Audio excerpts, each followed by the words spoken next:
Hello friends, welcome back to Active Mind. तो friends, हम यहाँ पे केवीएस टीजीटी साइंस का सिलेबस कंप्लीट कर रहे थे। तो देखिए फ्रेंड्स, यहाँ पे क्या क्या हम पढ़ चुके हैं एक बार मैं ये आपको बता देती हूँ। तो देखिए, ये है हमारा सिलेबस और देखिए यहाँ पे हम क्या क्या कर चुके हैं। तो यहाँ पे फ्रेंड्स, हमारा मैटर, नेचर एंड बिहेवियर ये हमारा हो चुका है, जिसमें हमने ये सब जो भी यहाँ पे दिया है सब कुछ हम डिस्कस कर चुके हैं। अब देखिए यहाँ पे नेक्स्ट है हमारा नेचर ऑफ मैटर। ये भी फ्रेंड्स हम डिस्कस कर चुके हैं, पूरी तरह से पढ़ चुके हैं इसको। यहाँ पर मैं देखिए ये सेपरेसिंग टेक्निक को बोला था एक्सक्लूड करना है, यानी इसको नहीं पढ़ना है, लेकिन इसको हम अभी पढ़े नहीं है, लास्ट में देख लेंगे अगर हमारे पास टाइम रहेगा तो। फिर देखिए यहाँ पे particle nature and their basic unit जो है इसको भी हम पढ़ चुके हैं।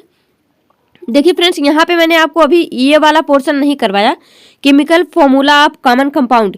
यहाँ पे हमको कई सारे कंपाउंड का केमिकल फॉर्मूला याद करना है।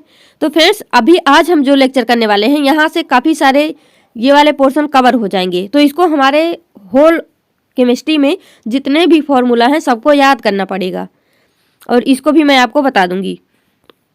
अब देखिए यहाँ पे स्ट्रक्चर ऑफ एटम भी हो चुका है हमारा, फिर यहाँ पे केमिकल रिएक्शंस भी हो चुका है। आज हमको क्या करना है, एसिड, बेस एंड सॉल्ट। तो यहाँ पे एक बार आप टॉपिक देख लीजिए, यहाँ पे क्या क्या दिया हुआ है। तो ये सब कुछ यहाँ पे आज डिस्कस करने वाले हैं। देखिए यहाँ पे कुछ कंपाउंड दिया है, उनका प्रिपरेशन हमको पढ़ना है और यूज, जैसे हमारा सोडियम हाइड्रोक्साइड हो गया, bleaching powder, baking soda, washing soda, plaster of Paris. तो जब आप इनका फॉर्मूला याद करेंगे, इनका नेम याद करेंगे केमिकल, तो वही हमारा ये chemical formula of common compound जो है ये कवर हो जाएगा उसी के साथ में। तो चलिए फ्रेंड्स, स्टार्ट करते हैं यहाँ पे। तो देखिए यहाँ पे हम चैप्टर को कैसे कैसे आगे बढ़ाएंगे। तो सबसे पहले फ्रेंड्स, हमारा चैप्टर क्या है, एसिड, बेस एंड सॉल्ट। तो सबसे पहले हम देखेंगे एसिड के बारे में, एसिड क्या है ये सब। उसके बाद एसिड का क्लासिफिकेशन देखेंगे, और क्लासिफिकेशन जो है इसके सोर्स के बेसिस पे, बेसिसिटी के बेसिस पे, स्ट्रेंथ के बेस पे, कंसंट्रेशन के बेसिस पे, मतलब इन सब के बेस पे एसिड कितने कितने प्रकार के होते हैं ये सब हम यहाँ पे देखने वाले हैं। तो सोर्स के अकॉर्डिंग ये एक तो हो जाएगा मिनरल, एक हो जाएगा ऑर्गेनिक, बेसिसिटी के आधार पे मोनोबेसिक, डाइबेसिक, ट्राइबेसिक, स्ट्रेंथ के आधार बेस पे क्या हो जाएगा, स्ट्रॉन्ग एसिड, वीक एसिड, और कंसंट्रेशन के बेस पे क्या हो जाएगा, कंसंट्रेटेड एसिड और डाइल्यूट एसिड। तो कंसंट्रेटेड और डाइल्यूट के बारे में मैंने आपको सॉल्यूशन में भी बताया था कि कोई भी सॉल्यूशन कब कंसंट्रेट होगा, कब डाइल्यूट होगा। तो उसी तरह से यहाँ भी हमको डिस्कस करना है। तो ये तो बहुत छोटे छोटे से टॉपिक हैं, फटाफट कवर हो जाएंगे, आपको यहाँ पे ज़्यादा एफर्ट नहीं देना। अब देखिए ये एक टॉपिक होता है जो कि इम्पोर्टेंट हो जाता है हमारे लिए, कि हम एसिड को वाटर में मिक्स करेंगे या फिर वाटर को एसिड में। हो सकता है आप चौंक गए होंगे कि एसिड को वाटर में मिक्स करो या फिर वाटर को एसिड में, सेम बात है, लेकिन ऐसा नहीं है फ्रेंड्स। अभी मैं आपको बताऊंगी कि ऐसा क्यों नहीं है। अब देखिए उसके बाद हम बेस डिस्कस करेंगे और बेस का भी क्लासिफिकेशन करेंगे। यहाँ पे हम एसिड का क्लासिफिकेशन पढ़ेंगे, इतने सारे बेस के आधार पर बेस को भी पढ़ेंगे। उसके बाद देखिए एल्कली देखेंगे, बेस का क्लासिफिकेशन देखेंगे ही। उसके बाद फ्रेंड्स यहाँ पे हमारा इंडिकेटर, जिसमें हम नेचुरल, सिंथेटिक, ऑल्फैक्टरी, ये सब इंडिकेटर जो है इसके टाइप्स को पढ़ते हैं। उसके बाद फ्रेंड्स यहाँ पे देखेंगे chemical property of acid and base. उसके बाद strength of acid and base solution, जहाँ पे हम पीएच स्केल पढ़ते हैं, यानी उसके बेसिस पे यहाँ पे एसिड और बेस को पढ़ते हैं। उसके बाद हम देखेंगे role of pH in daily life, जो हमारा पीएच होता है इसका हमारे डेली लाइफ में क्या यूज होता है। उसके बाद आ जाएगा हमारा साल्ट, फिर यहाँ पे हम साल्ट के बारे में पढ़ेंगे। फिर कॉमन साल्ट जो है हमारा, उसको और उसके यूज के बारे में पढ़ेंगे। उसके बाद आ जाएगा हमारा टाइप ऑफ सॉल्ट।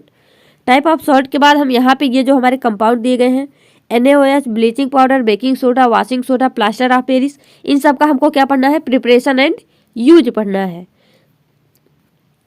तो देखिए फ्रेंड्स, आर्हेनियस थियरी एक आई थी हमारी, उन्होंने क्या बोला था एसिड और बेस के बारे में, इसको आप थोड़ा सा जान लीजिए हल्का सा।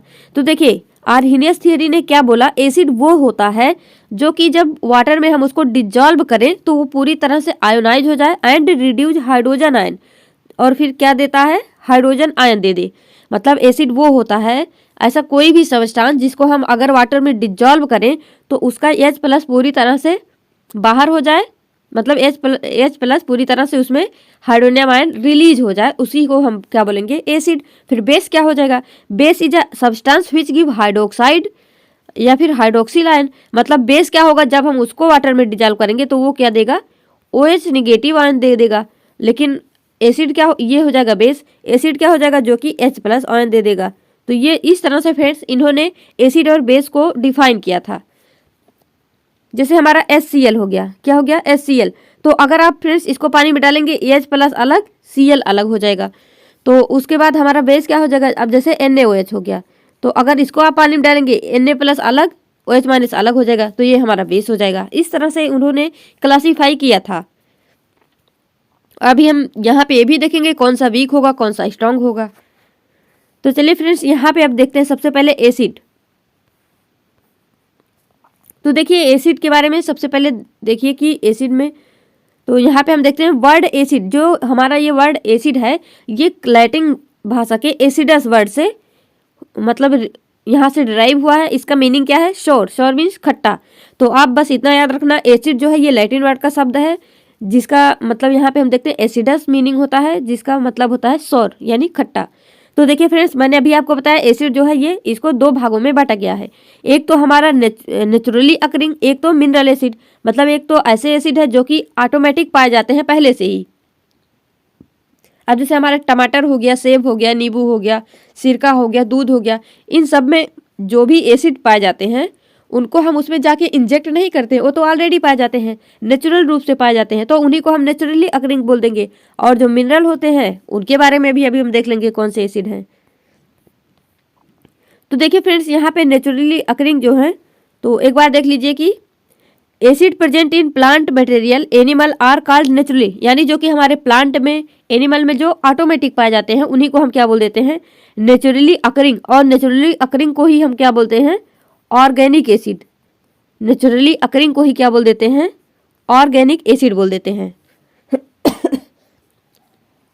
फ्रेंड्स ये क्या होते हैं, ये वीक एसिड होते हैं। They are present in human body and in plant, they are called organic acid. तो ये तो हो ही गया।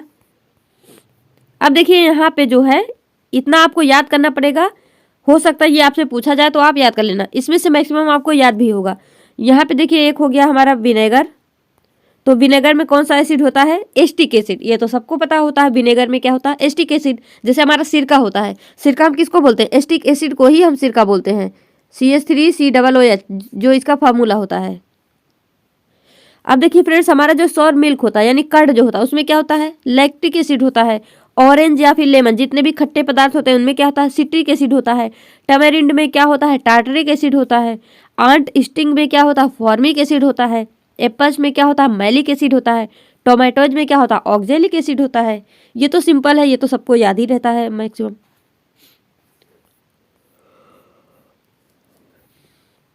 अब देखिए यहाँ पे फ्रेंड्स मिनरल एसिड क्या है, तो यहाँ पे अब हमको देखना है मिनरल एसिड। तो देखिए इनऑर्गेनिक और मिनरल एसिड, यानी जो हमारा ये मिनरल एसिड है इसी को हम क्या बोलते हैं, इनऑर्गेनिक बोल देते हैं।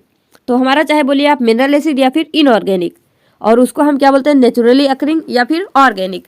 तो फ्रेंड्स इनऑर्गेनिक या मिनरल एसिड जो होते हैं वो कहाँ से डिराइव होते हैं, मिनरल से।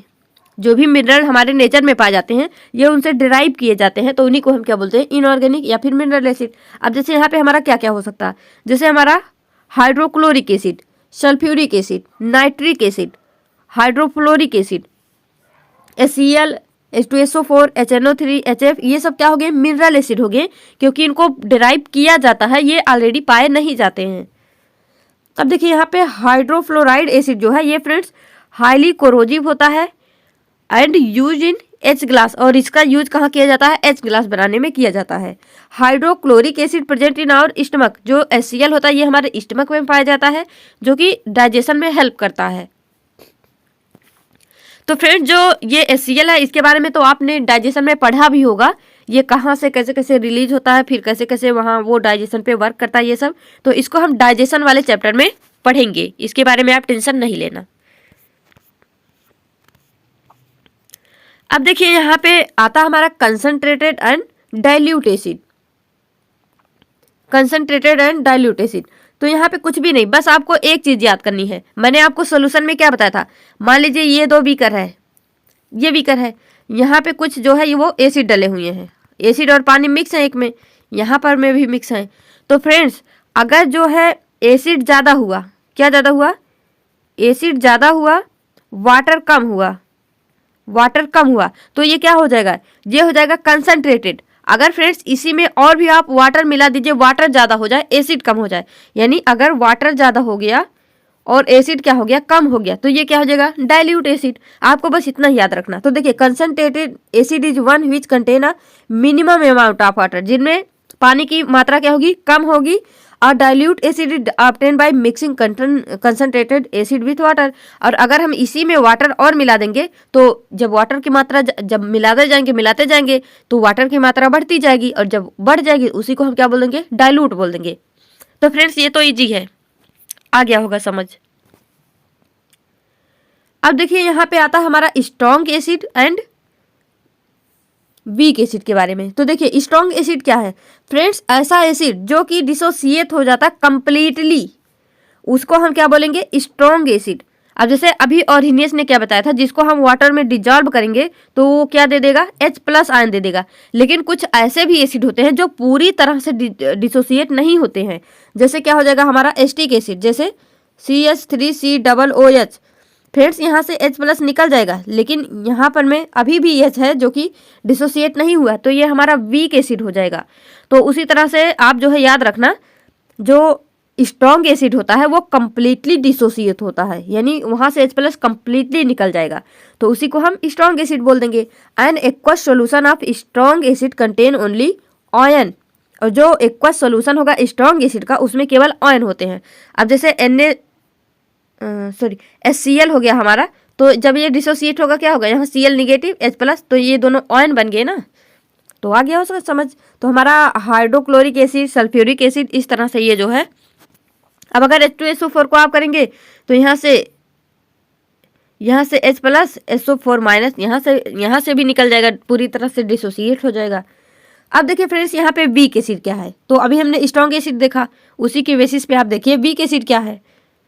तो यहाँ पे फ्रेंड्स वीक एसिड क्या हो जाएगा, N acid that dissociate only partially. ध्यान देना ये वर्ड, ये अभी जो है AEES का एग्जाम जो हुआ था, एटॉमिक एनर्जी एजुकेशन सोसाइटी, तो फ्रेंड्स वहाँ पर में ये जो है पूछा गया था, मुझे पता चला, तो ये क्वेश्चन जो है ये पूछा गया था कि वीक एसिड जो है वो क्या होते हैं। तो वहाँ पे इस तरह से डायरेक्टली नहीं पूछा था, मैं आपको क्वेश्चन में करवाऊंगी, वो क्वेश्चन भी है मेरे पास। तो उसमें मतलब कुछ घुमा फिरा के पूछे था कि ये जो है ये वीक एसिड है, ये स्ट्रॉन्ग एसिड है, तो ऐसा क्यों है। तो वहाँ पे ऑप्शन में यही था कि ये कम्प्लीटली डिसोसिएट हो जाता है, ये नहीं होता है, दोनों हो जाते, दोनों नहीं होता, इस तरह से था। तो इसको आप इजीली कर ले जाएंगे अगर आपको ये समझ आ जाएगा एक बार। तो देखिए वीक एसिड क्या होता है, ये पार्शली डिसोसिएट होता है, और जब इसको वाटर में डिजॉल्व किया जाता है तो फ्रेंड्स इसे हम वीक एसिड बोल ही देते हैं। तो देखिए aqueous solution of weak acid contain ion and molecule, यहाँ पे आयन होगा और मॉलिक्यूल होगा, यहाँ पे ओनली आयन नहीं होंगे। अब देखिए यहाँ पे जैसे हो गया हमारा acetic acid, formic acid, carbonic acid, तो ये सब क्या हो गए फ्रेंड्स, ये सब हो गए हमारे वीक एसिड। तो आप ये एग्जाम्पल भी याद रखना, एग्जाम्पल भी यहाँ पे क्या है, बहुत ही जरूरी है, मतलब वो इम्पोर्टेंट है। तो अब देखिए यहाँ पे मिल्क में हमारा लैक्टिक एसिड, विनेगर में यहाँ पे एस्टिक एसिड, विनेगर में एस्टिक एसिड, एप्पल में यहाँ पे मैलिक एसिड, मिल्क में लैक्टिक एसिड। तो इस तरह से फ्रेंड्स आप इसको याद रख सकते हैं। फिर देखिए यहाँ पे आंट स्टिंग, तो इसको भी आप याद रखना, आंट स्टिंग में फार्मिक एसिड होता है, ग्रेप्स में टार्टरिक एसिड होता है, टोमेटो में ऑक्जेलिक एसिड होता है। तो ये फ्रेंड्स यहाँ पे आपको मैचिंग रूप में दिया जा सकता है कि मैच करने को, अगर आपको याद रहेगा तो आप इसको इजीली जो है मैचिंग कर ले जाएंगे। देखिए लेमन में क्या होता है, सिट्रिक एसिड होता है, जितने भी खट्टे फल होते हैं वहाँ पे सिट्रिक एसिड ही होता है, तो इसको आप कंफ्यूज मत होना, इजीली कर ले जाएंगे। अब देखिए फ्रेंड्स यहाँ पे ये आता हमारा, अभी मैंने बताया था आपको, एसिड को वाटर में मिक्स करें या फिर वाटर को एसिड में, मैंने बोला था ना। अब आप सोच रहे होंगे चाहे हम एसिड को वाटर में मिक्स करें या फिर वाटर को एसिड में मिक्स करें, इससे क्या होगा, मिक्स तो यही दोनों चीज़ें होंगी, चाहे एसिड को वाटर में मिक्स कर दीजिए, चाहे वाटर को एसिड में मिक्स कर दीजिए। पर ऐसा नहीं है फ्रेंड्स, हमेशा आप क्या करेंगे, एसिड को वाटर में मिक्स करेंगे, एसिड को वाटर में मिक्स करेंगे।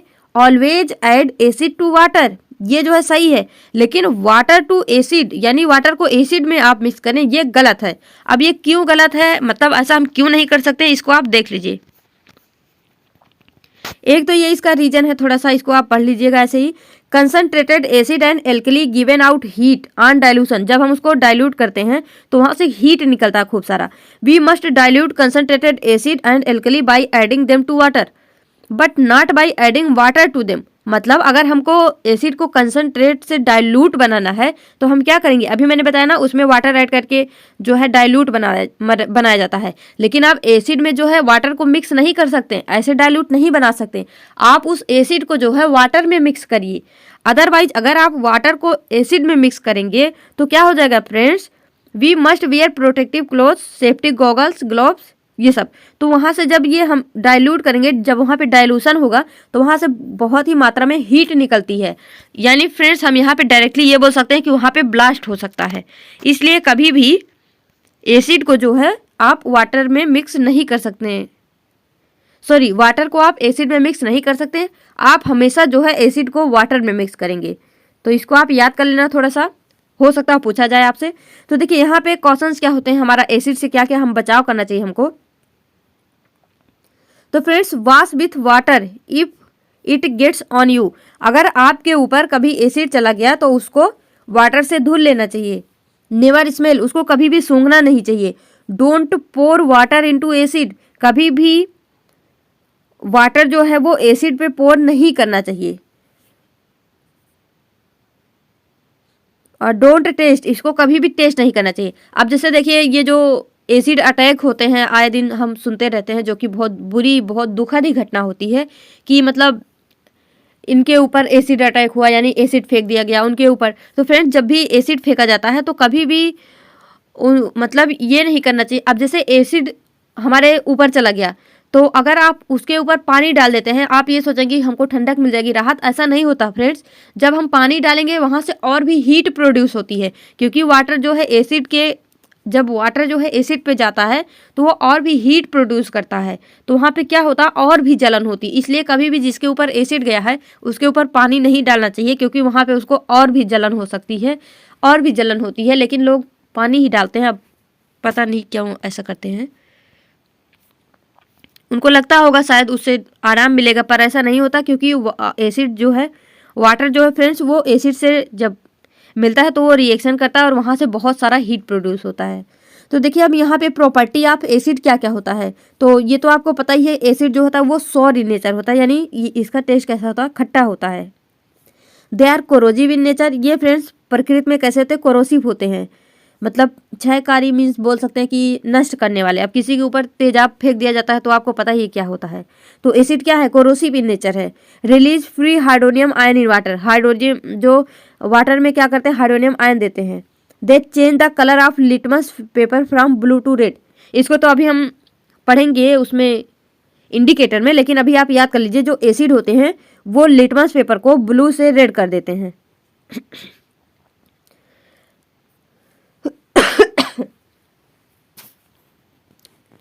तो देखिए फ्रेंड्स, अब यहाँ पे बेस के बारे में हम यहाँ पे देखते हैं।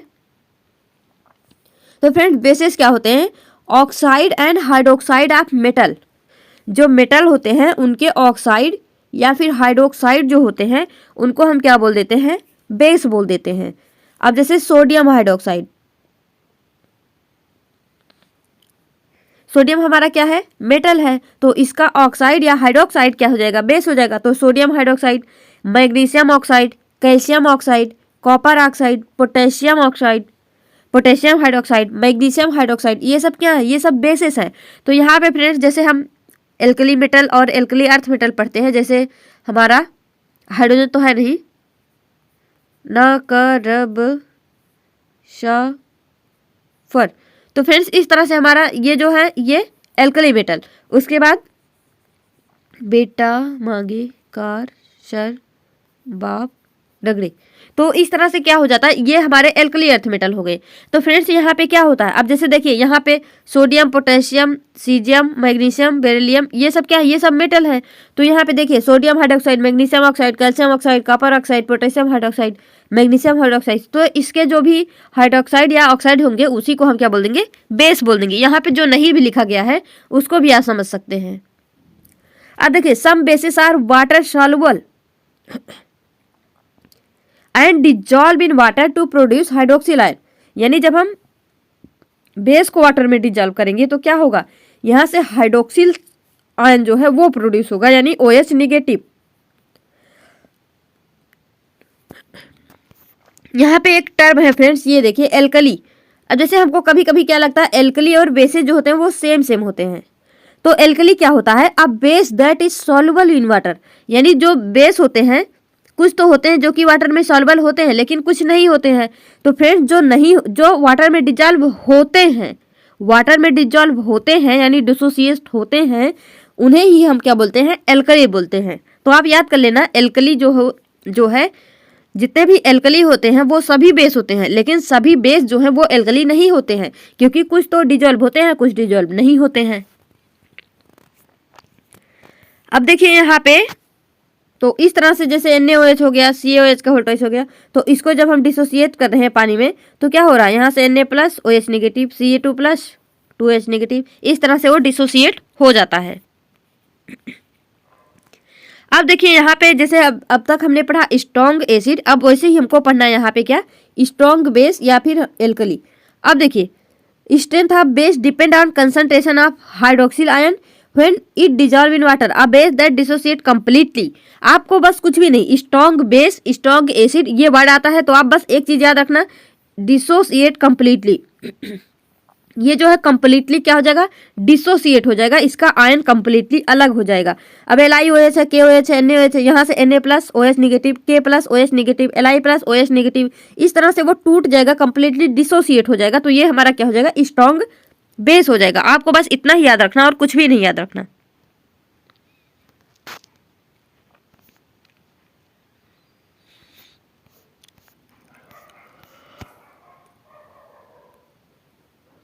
अब देखिए फ्रेंड्स यहाँ पे वीक बेस या फिर alkali, a base that dissociate in water only partially to give low concentration of hydroxyl ion, यानी जब ये पार्शली डिसोसिएट होगा और उसका वहां पे लो कंसंट्रेशन ऑफ हाइड्रोक्साइड आयन होगा तो क्या होगा, उसको हम क्या बोलेंगे, वीक बेस। जैसे हमारा कैल्शियम हाइड्रोक्साइड, अमोनियम हाइड्रोक्साइड, ये सब क्या है, वीक एल्कली हैं यानी वीक बेस हैं।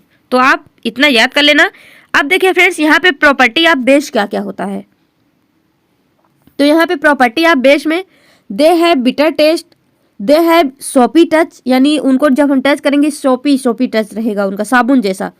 स्ट्रॉन्ग बेस है कोरोजिव इफेक्ट ऑन स्किन, यानी जो स्ट्रॉन्ग बेस होगा वो हमारे स्किन पे कोरोसिव नेचर शो कर सकता है। They have hydroxyl ion, they change the colour of litmus from red to blue. तो फ्रेंड्स क्या था, जो हमारा एसिड होता है वो ब्लू को रेड में चेंज करता है, एसिड ब्लू को रेड में चेंज करता है, ABR, ऐसे याद करना, ABR, A for acid, B for blue और फॉर रेड। तो एसिड जो है ब्लू को रेड में चेंज करता है, और जो बेस होता है BRB, इस तरह से याद कर लेना, जो बेस होता है वो रेड को ब्लू में चेंज करता है, ABR BRB, इस तरह से आप याद कर लेना। अब देखिए यहाँ पे हमारा नेक्स्ट होता है फ्रेंड्स इंडिकेटर। तो अब हमको यहाँ पे देखना है इंडिकेटर के बारे में। तो देखिए इंडिकेटर्स क्या होते हैं, तो फ्रेंड्स इंडिकेटर यानी सूचक, यानी किसी चीज के बारे में जो कुछ दर्शाते हैं, जो इंडिकेट करते हैं। तो देखिए a substance that changes its colour when added to acid and base, मतलब एक ऐसा पदार्थ जो कि जब उसको हम एसिड में या फिर बेस में डालते हैं, ऐड करते हैं, तो क्या होता है, ये अपना कलर चेंज कर लेता है, इसका कलर क्या हो जाता है, चेंज हो जाता है। तो इसी को हम क्या बोल देते हैं, इंडिकेटर। तो देखिए लिटमस जो होता है a purple dye extracted from lichen plant, जो लिटमस होता है इसको लाइकेन प्लांट से क्या किया जाता है, एक्सट्रैक्ट किया जाता है, वहां से अलग किया जाता है, और इसी को हम कॉमनली यूज में क्या बोल देते हैं, indicator. Acid change the colour of litmus strong to litmus solution to red and bases change the colour of litmus solution to blue. अभी मैंने आपको बताया एसिड जो होता है ABR एसिड जो है ये रेड कलर देता है लास्ट में, और बेस क्या होता है ये ब्लू कलर देता है लास्ट में। अब बस इतना याद रखना। अब देखिए फ्रेंड्स, इंडिकेटर जो होते हैं ये भी यहाँ पे 2 टाइप्स के हो जाएंगे हमारे। एक तो नेचुरली अकरिंग, एक सिंथेटिक। एक तो मतलब कुछ तो ऐसे होंगे जो कि नेचुरल रूप से पाए जाएंगे, कुछ ऐसे होंगे जो कि जिनको बनाया जाएगा जो कि सिंथेटिक होंगे।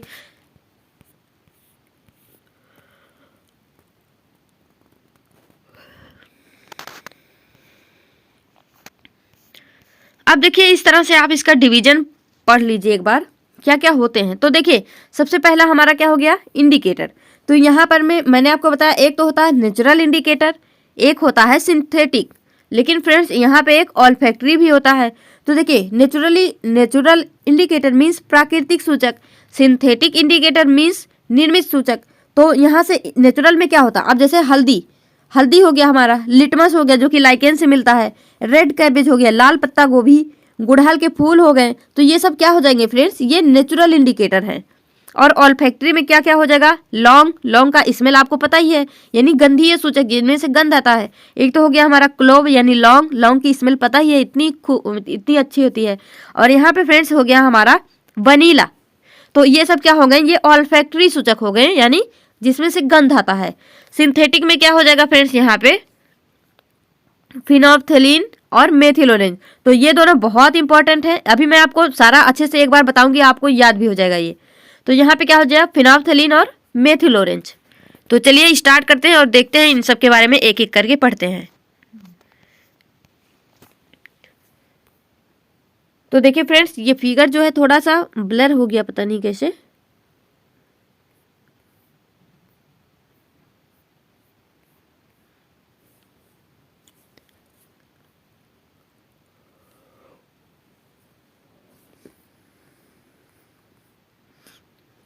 यहाँ पे देखिए ये सब अब हमारा क्या हो गया, ये इंडिकेटर हो गया और उनका ओरिजिनल कलर हो गया। और वो एसिड में क्या रंग देते हैं बेस में, ये हमको यहाँ पे देखना है। तो सबसे पहले देखिए फ्रेंड्स रेड लिटमस। अगर वो रेड लिटमस होगा तो एसिड क्या करता है, एसिड तो ब्लू को रेड में चेंज करता है। ABR ब्लू को रेड में चेंज करता है। तो रेड तो हाई है, तो एसिड में जब रेड को डालेंगे तो वो तो ब्लू को चेंज करता है, रेड को चेंज ही नहीं करता है। ABR पढ़ा था ना हमने, यानी जो हमारा एसिड है वो लास्ट में कैसा कलर देता है, ABR रेड कलर देता है। तो यहाँ पे फ्रेंड्स नो चेंज, अगर रेड को रेड में डालेंगे रेड ही होगा, तो उसमें कोई चेंज ही नहीं होगा। तो यहाँ पे क्या हो जाएगा, नो चेंज हो जाएगा। और बेस जो है यहाँ पे क्या हो जाएगा फ्रेंड्स, यहाँ पे ये ब्लू हो जाएगा। बेस कैसा कलर हो जाएगा, ब्लू कलर हो जाएगा। मतलब जो रेड लिटमस है वो एसिड में कोई भी कलर नहीं देगा, नो चेंज। लेकिन ब्लू में कैसा कलर, बेस में कैसा कलर देगा, ब्लू कलर देगा। और फ्रेंड्स जो हमारा ब्लू लिटमस है, तो एसिड आपको पता ही एसिड क्या करता है, वो ब्लू को रेड में चेंज करता है। तो ब्लू लिटमस है तो ब्लू कलर का होगा, तो एसिड क्या करेगा, इसको रेड कर देगा। लेकिन बेस यहाँ पे नो चेंज। ध्यान देना एक बार, आप बस ये याद रखना, ABR एसिड जो है वो ब्लू को रेड करता है। तो ये तो ऑलरेडी रेड है, तो ये यहाँ पे नो चेंज। लेकिन ब्लू क्या करता है, रेड को BRB रेड को ब्लू करता है। तो यहाँ पे ये रेड था, रेड को ब्लू कर देगा बेस यहाँ पे। लेकिन अब ब्लू लिटमस है तो एसिड जो है ब्लू को चेंज करता है, तो ब्लू लिटमस को रेड में कर देगा। लेकिन बेस जो है ब्लू को करता है, रेड को करता है। तो यहाँ मतलब वो ब्लू कलर देता लास्ट में, लेकिन यहाँ पे ब्लू ही है तो नो चेंज हो जाएगा। अब देखिए यहाँ पे फ्रेंड्स टर्मरिक के बारे में देखिए। तो ये तो आपने देखा ही होगा अपने रियल लाइफ में, जो टर्मरिक होता, कभी कभी क्या होता हमारे हाथों में अगर हल्दी लगी हो और जाके उसको हम साबुन से धुलने की कोशिश करें, तो फ्रेंड्स साबुन में क्या होता है, वहाँ पे बेस होता है। और हमारा हल्दी जो होता है जब उससे वो रिएक्ट करता है तो क्या हो जाता है, वो कैसा कलर हो जाता है, रेडिश ब्राउन हो जाता है। अगर आपने नहीं किया है तो देखिए, आप थोड़ा सा हल्दी लगा लीजिए अपने हाथों में, फिर जाइए उसको साबुन से धुलिए, देखिएगा वो रेड कलर में हो जाएगा, रेडिश ब्राउन कलर आ जाएगा हाथों पे। तो देखिए फ्रेंड्स टर्मरिक जो होता है वो येलो कलर का होता है। सबको पता है हल्दी जो है पीली कलर की होती है। तो अगर इसको हम एसिड में डालेंगे कोई चेंज नहीं होगा, लेकिन अगर इसको बेस में डाल देंगे तो क्या होगा, रेडिश ब्राउन कलर देगा। तो आपको यही याद रखना है, क्योंकि आपसे जब ऐसे पूछा जाएगा घुमा फिरा के तो आपको ये बताना होगा।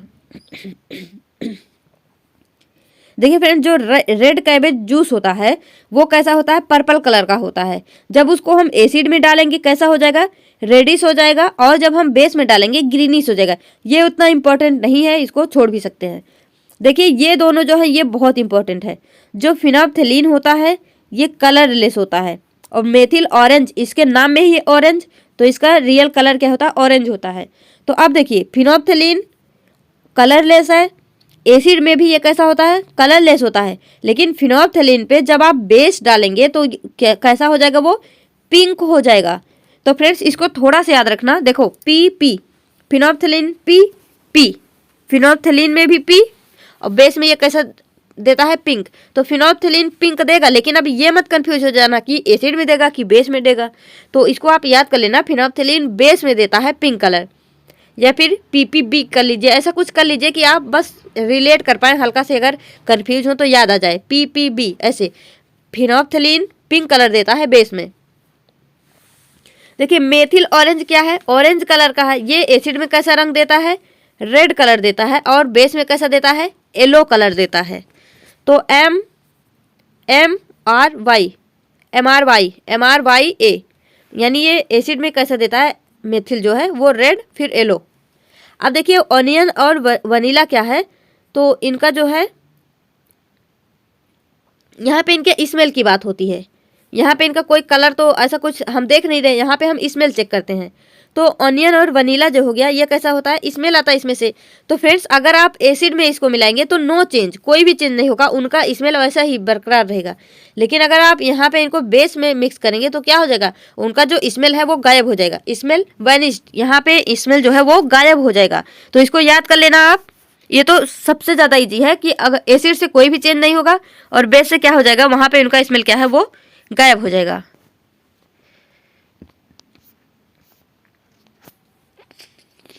अब देखिए फ्रेंड्स यहाँ पे आता हमारा यूनिवर्सल इंडिकेटर। अब यहाँ पे ये यूनिवर्सल इंडिकेटर क्या है, तो देखिए friends, if a mixture of indicator which give a gradual change of various colour over a wide range of pH, यानी जैसे ये हमारा पीएच होता है, वहाँ पे हम क्या देखते हैं, जैसे यहाँ पे 7 है, 7 से इधर जाएंगे हम, 7 से अप जाएंगे तो क्या हो जाएगा, बेस हो जाएगा, 7 से लोअर की तरफ आएंगे क्या हो जाएगा, एसिड हो जाएगा। तो यही हमारा क्या होता है, जब हम पीएच के बेसिस पे देखते हैं, इसी को हम यूनिवर्सल इंडिकेटर बोल देते हैं। तो देखिए यहाँ पे ये तो आपको पता भी होगा, हो सकता है, जो हमारा 7 होता है ये न्यूट्रल होता है। उसके बाद जब हम इधर जाते जाएंगे, मतलब बढ़ते जाएंगे, तो क्या होता है, वो 7 से जस्ट साइड तो स्लाइटली एल्कलाइन यानी हल्का सा एल्कलाइन होता है। लेकिन अगर आप यहाँ पहुँच जाएंगे तो वो वेरी एल्कलाइन यानी बहुत ही क्षारीय हो जाएगा। और यहाँ पे न्यूट्रल से थोड़ा सा इधर आएंगे तो स्लाइटली एसिडिक, इधर जितने ही इधर आते जाएंगे वो वेरी एसिडिक हो जाएगा।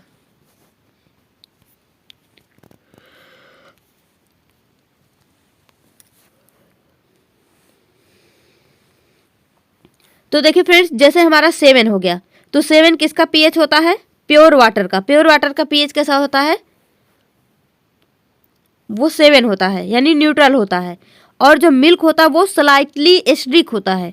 Black coffee, tomato juice, Apple juice, lemon juice, gastric acid, ये सब क्या है, ये सब फ्रेंड्स क्या है, ये एसिडिक है। देखिए गैस्ट्रिक जूस है वो स्ट्रॉन्ग एसिड है, अभी हमने पढ़ा था ना HCl जो होता है वही, उसी को हम क्या बोलते हैं, गैस्ट्रिक एसिड। तो वो बहुत ही स्ट्रॉन्ग एसिड है, तो उसका पीएच कितना हो जाएगा, 1 हो जाएगा। अब यहाँ पे देखिए एग जो है वो बेसिक है, बेकिंग सोडा बेसिक है, हैंड सोप बेसिक है, अमोनियम सोल्यूशन बेसिक है, ब्लीच भी हमारा बेसिक है, कॉन्सेंट्रेटेड सोल्यूशन ऑफ एल्कली जो है, ये सब बेसिक है। तो इसको आप थोड़ा सा ऐसे ही, हमको बहुत ज़्यादा याद नहीं करना, बस ये वाटर, मिल्क, ये सब थोड़ा सा याद कर लेना। अब देखिए स्ट्रॉन्ग एसिड, ये तो हम पढ़ चुके हैं कि जो हमारा कंप्लीटली डिसोसिएट हो जाता है, जैसे HCl H+Cl negative, HNO3 H+NO3 negative, इस तरह से स्ट्रॉन्ग एसिड हो जाएंगे। और वीक एसिड जो है वो जो पार्शली आयोनाइज होंगे तो उनको हम वीक एसिड बोल देंगे, जैसे acetic acid, carbonic acid, hydrocyanide acid, sulphuric acid, hydrogen sulphide, ये सब क्या है, वीक एसिड है।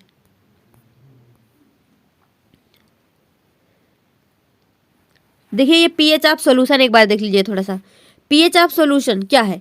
पीएच स्केल, सबसे पहले पीएच स्केल देखिए। PH of a solution is defined as the negative logarithm of hydrogen ion concentrated in mole per litre. तो friends ये फार्मूला ऐसे हल्का से याद कर लेना, वैसे तो उसमें बोला गया है कि ऐसा कुछ नहीं पूछेंगे उसमें, मतलब पीएच से रिलेट करके, तो आप इसको बस देख लेना। देखिए pH scale is a continuous scale, the value of pH varies from 0 to 14। देखिए यहाँ 0 से 14 तक वेरी करता है। पीएच ऑफ प्योर और न्यूट्रल वाटर कितना होता है? 7 होता है। Solution having pH less than 7 को हम क्या बोलते हैं? एसिडिक बोलते हैं। और जो सोल्यूशन जिनका पीएच मोर देन 7 होता है उसको हम बेसिक बोलते हैं। ये तो अभी मैंने आपको बताया। तो देखिए जो हमारे एनसीईआरटी में दिया हो उसको तो हमको पढ़ना ही पड़ता है, याद करना ही पड़ता है। ब्लड का पीएच कितना हो जाएगा? 7.36 to 7.42।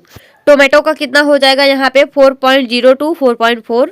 इस तरह से फ्रेंड्स आप इसको पढ़ लेना। सलाइवा का कितना होता है? 6.5 to 7.5। यूरिन का 5.5 to 7.5। तो यहाँ पे आप देख सकते हैं ब्लड क्या है, ये स्लाइटली क्या हो जाएगा?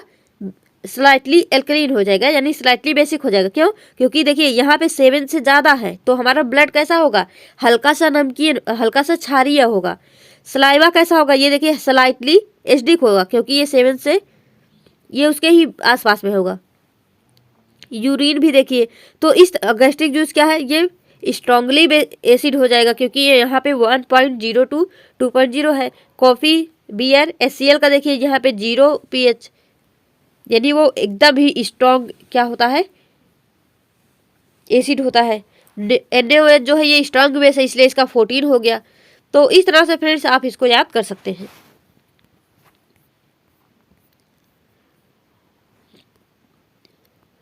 तो अब देखिए यहाँ पे एसिडिटी और alkalinity in term of pH.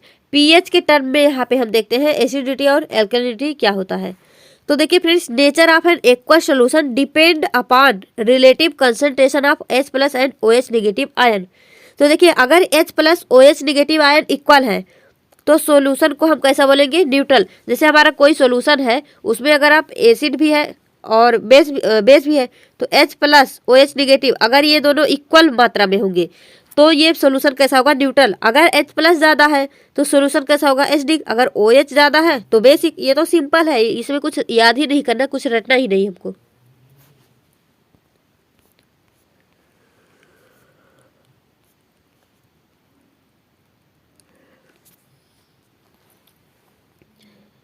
ये भी मैंने आपको बता दिया। PH value over the range 0 to 7 lie on acidic scale of pH scale. PH value over range 7 to 14 lie on the alkaline side of pH scale. तो ये तो simple.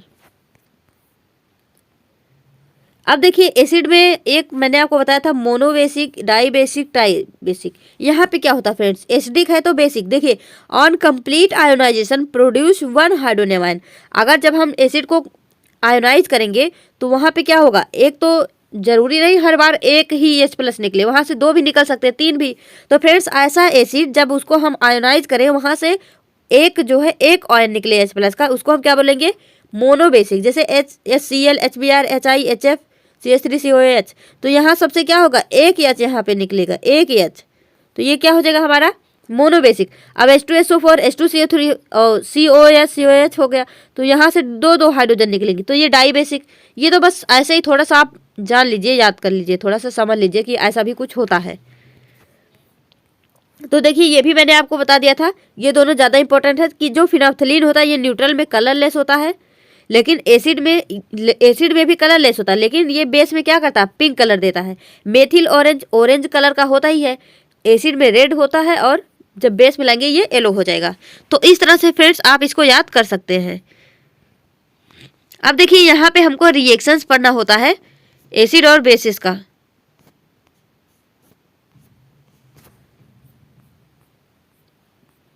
तो देखिए फ्रेंड्स, जो एसिड होता है और बेस, तो यहाँ पे मैंने इसको समराइज करके लिख दिया है, आप बस देखते जाइए, क्योंकि एनसीईआरटी में बहुत ही घुमा फिरा के अजीब टाइप से लिखा है। तो देखिए यहाँ पे जब हम एसिड को मेटल से रिएक्ट करवाएंगे, एसिड अभी इसके बारे में डिटेल से भी लिखा है, लेकिन आप इसको एक बार समरी वे में समझ लीजिए। एसिड जो है जब हम इसको मेटल से रिएक्ट करवाएंगे तो क्या हो जाएगा? यहाँ पे सॉल्ट एंड हाइड्रोजन, सॉल्ट बनेगा और हाइड्रोजन गैस यहाँ से रिलीज होगी। अब जैसे एसिड क्या है हमारा? 2HCl यानी हाइड्रोक्लोरिक एसिड। यहाँ पे मेटल क्या है, Mg। तो जब हाइड्रोक्लोरिक एसिड को Mg से आप रिएक्ट करवाएंगे तो क्या हो जाएगा, MgCl बन जाएगा यानी नमक बन जाएगा, सॉल्ट, और H2 क्या है यहाँ से रिलीज हो जाएगा। और ये भी एक एसिड है हमारा, ये भी मेटल है, इसको जब करेंगे यहाँ फिर से सॉल्ट और फिर से हाइड्रोजन रिलीज होगा। तो आप बस यहाँ पे एक चीज़ याद करो, जब एसिड मेटल से रिएक्ट होगा तो साल्ट और हाइड्रोजन बनेगा, जब एसिड मेटल ऑक्साइड से रिएक्ट होगा तो सॉल्ट एंड वाटर बनेगा। अब तक केवल मेटल था, अब तक केवल Mg था, तो यहाँ अब H2SO4 यहाँ से केवल H निकलता था, अब यहाँ पे एक O भी तो आ गया, तो O जाके H2 के साथ में जुड़ जाएगा, सिंपल। तो क्या हो जाएगा, अब आप कंफ्यूज भी नहीं होंगे। अगर मेटल ऑक्साइड होगा, जैसे अभी हमने यहाँ क्या देखा, HCl और Mg, तो अब यहाँ पे हम क्या देख रहे हैं, HCl और MgO। तो अब तक क्या था, MgCl2 बन रहा था, H2 बाहर निकल रहा था। अब क्या हो जाएगा, MgCl2 तो बनेगा ही, लेकिन यहाँ जो O है ये H2 के साथ में जुड़ जाएगा, तो यहाँ से वाटर निकल जाएगा। तो कितना सिंपल है ना, ऐसे करके आप इसको याद कर सकते हैं। अब देखिए, जब हमारा एसिड मेटल कार्बोनेट से रिएक्ट होगा, किससे, मेटल कार्बोनेट से, तो क्या बनेगा, मेटल कार्बोनेट क्या हो जाएगा, जैसे Na2CO3, Na हमारा मेटल होता है और सोडियम कार्बोनेट इसको हम बोलते हैं, तो Na2CO3, ये HCl क्या हो गया, एसिड हो गया। यहाँ से क्या बनेगा, सॉल्ट बनेगा, वाटर बनेगा, कार्बन डाइऑक्साइड भी यहाँ से निकलेगा, तो यहाँ से NaCl हो जाएगा, उसके बाद H2O, फिर CO2।